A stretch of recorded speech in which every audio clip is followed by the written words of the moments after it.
In today's video, you will learn how to play the bf109 from 1.3 to 5.7. Before we start, this won't be this kind of video where someone tells you to climb above your enemy and kill in the end. We will talk about tactics, manual engine controls for the best performance, matchups, and what to do when you are outnumbered/outperformed. To the strengths. The bf109 has a good top speed. Excellent climb rate. Great energy retention. Good pilot protection. The turbocharger engine is effective at all outs. Good low-speed maneuverability. Its weaknesses are: early models overheat really quick. The guns are only for short range. Flaps deploy really slow. The first bf109 took off 1937 and saw service in the Spanish Civil War. From its first combat testing, it got clear that its 2x7mm machine guns weren't enough to shoot down enemy fighters or big bombers. From that experience, the engineers saw that 20mm cannons are the way to go, and so got the Emil/E line produced. When the E models encountered Allied planes 1939, the performance was pretty similar with its rival, the Spitfire. After analyzing the results, it got quite clear that improvements have to be made, and the Franz/F variant was created 1942. It was better in every aspect than the Emil, and used a cannon inside the engine, making aiming with the plane more easier. Its performance was the best in Europe at the time and achieved many victories against Spitfires and outdated Soviet planes. The Gustav/G version was the start of the first problems and identity crises.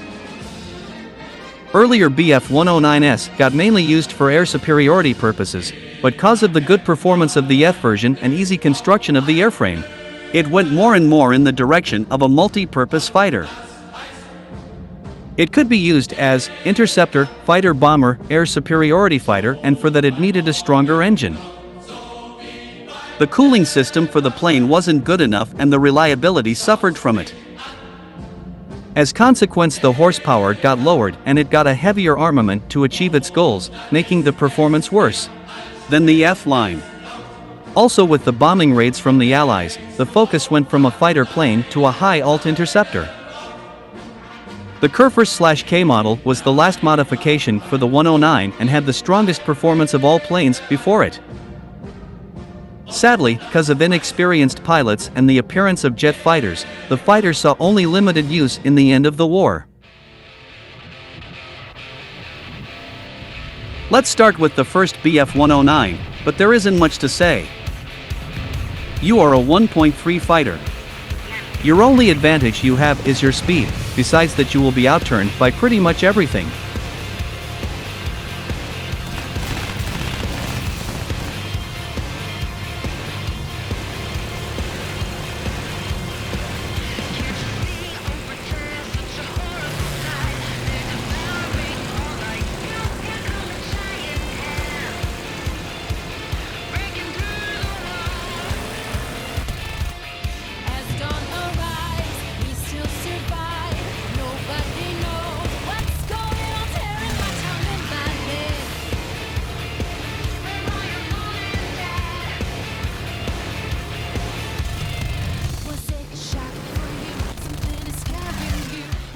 The E1 is the first real bf109.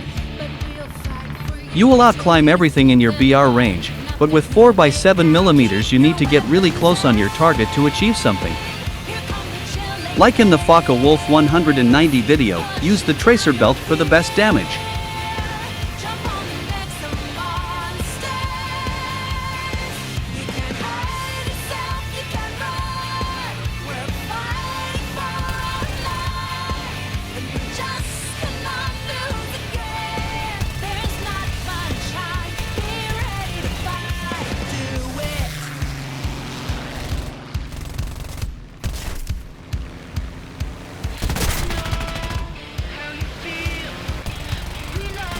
The turn rate is still good because you are made out of wood. Turn fighting is doable in this plane.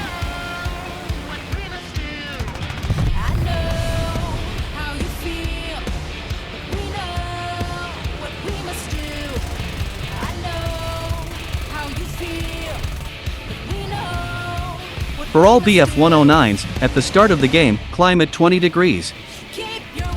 The E3 will get 2 by 20 millimeters, but without menace. The E4 version is the same plane but with menace. You won't suffer from gear changes from your engine, cause you have a turbocharger. In terms of performance, it's like driving an automatic car without gears. That means your performance is going up linear and not non-linear. Keep in mind that your engine will perform best above 3,000 meters. That makes climbing in this plane mandatory.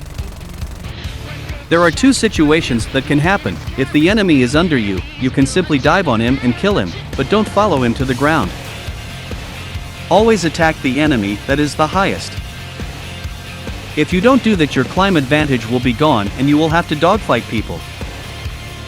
The other situation would be when you have someone above you. Later in the video, you will see what to do then. Dogfighting zeros isn't advised, but your flaps are very useful. And that combined with the low speed handling is very dangerous for the enemy.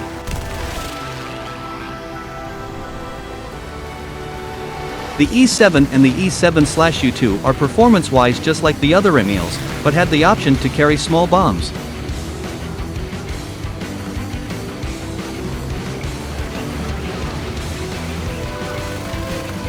The F1 and F2 have the same performance, but the cannons are different. The F1 has 1 by 20 mm with 60 rounds, the F2 has 200 rounds 15 mm. They are very good for ground battles, because you have access to APIC ammunition. For air RB, use the air target belt. Performance-wise, it's the best bf109 in the game for its BR. It outturns everything that isn't in turn fighter, and outspeeds/outclimbs everything else.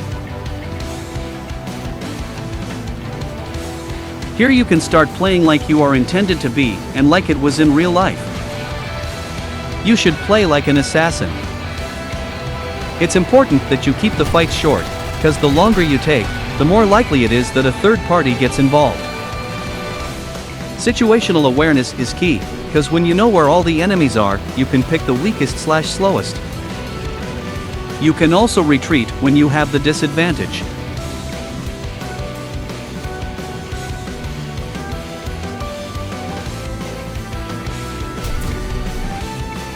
In terms of guns, only use them when close. The 20 mm are grenade launchers. That means they have poor ballistics and a lot of drag. A aiming trick with that kind of cannons is aiming in front of the target. That means the target will fly into the shells. That won't kill the enemy instantly, but you will damage them at least so they can't fight back. When it comes to dogfighting, you want to make the fight as slow as possible. For that, use the vertical. Keep in mind that your flaps have a big delay, because they take a moment to deploy. That means you can make enemies overshoot rather quickly.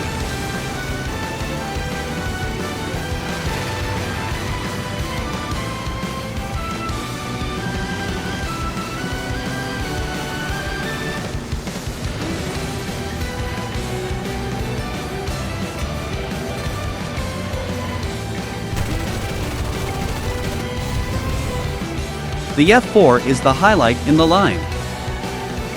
It's the first bf109 with 200 by 20 mm rounds. You also get better engine performance. Like all German fighters, use the air target belt for air RB and the stealth belt for ground RB. With the gun upgrade, the assassin playstyle gets really viable. The only real problem are the guns. With the current state of the game, the German 20 mm ammunition is the weakest from all nations. That makes no sense, cause the famous menace. They have the highest TNT equivalent, but also the weakest damage. The next encounters will show you how in a perfect world you can end fights rather quickly. Surprise attacks and energy traps are the most easiest way to achieve quick kills. The F4 also has an overheating problem. Because of the added horsepower, try to use 100% radiators while climbing, 50% while fighting, and don't use war emergency power when flying straight or diving.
When you are damaged on the radiators, do the following things. Close your radiators at 0%.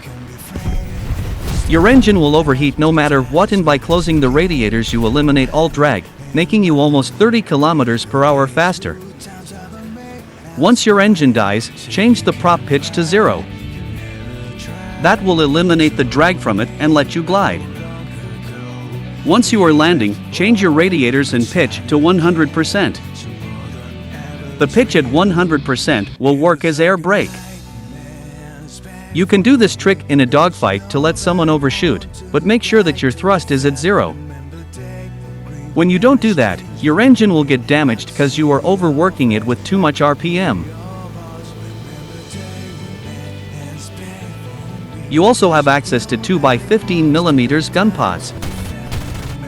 I allow you to use them, because they don't harm your performance too much. But when you face Yaks or P-51s, you just make it harder for yourself to fight them 1v1. When you have a squad/team, you can use them because you can always gang up on the enemy.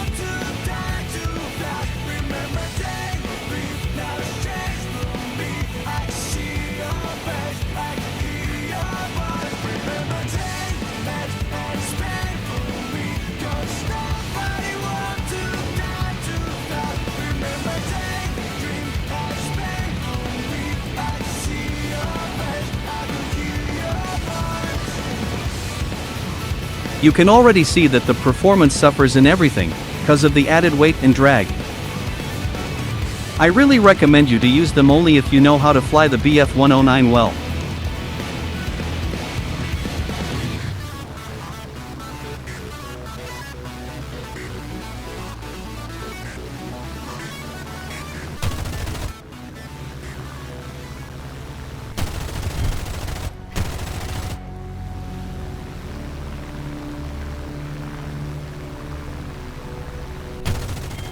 The G2 version is just like the F4 in performance, with slightly more high alt power.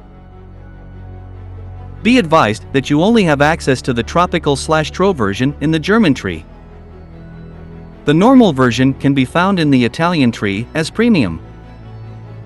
In my opinion, just use the F4 cause you will face some disgusting enemies at 5.3.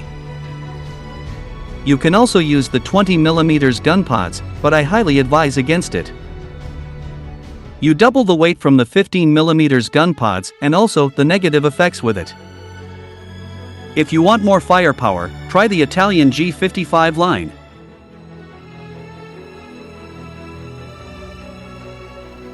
The G6 has like the G2 more armor protection, but also changes the 2x7mm to 2x13mm.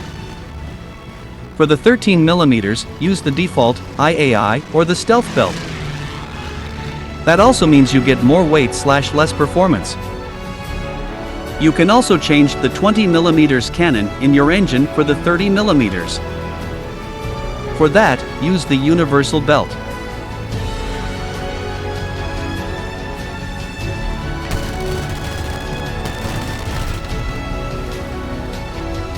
The G6 also has no overheating problem. That means you can lower the radiators even more and create less drag.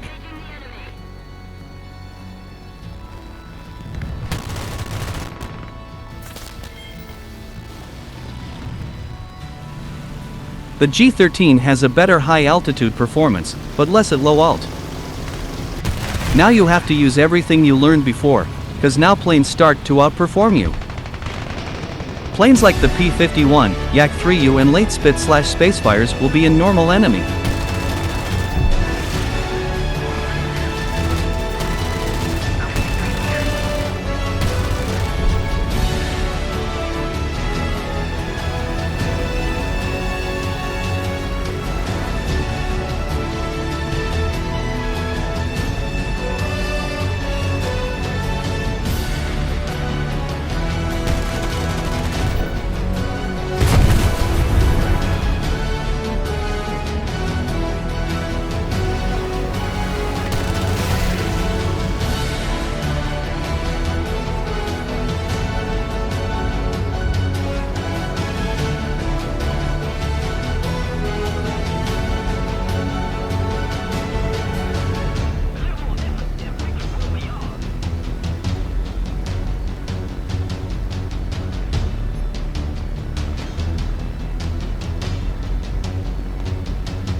We are getting closer to the end.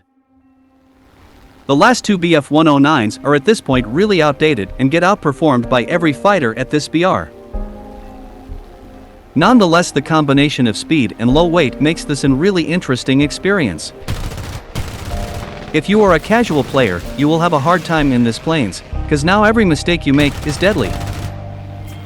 You will face Griffin Spitfires, Yak-3U, F4UB every game. Without the knowledge how to energy fight, you won't have a good time. It's also advised to play with a friend to fight against the Ju-288 spam. I promise you that you will get in games where you are hopeless outnumbered. In this case, you have again two options.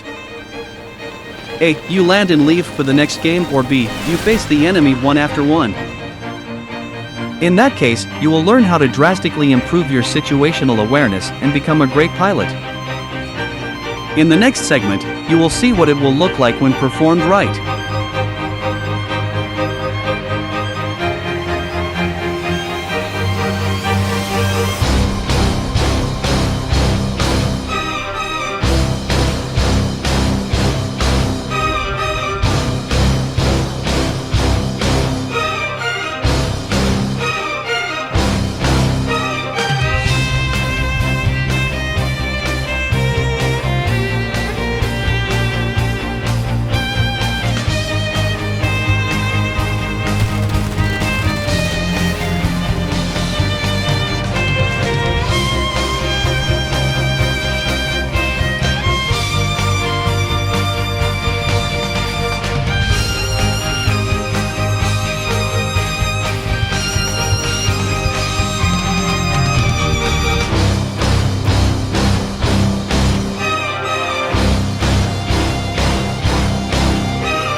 We have reached the end.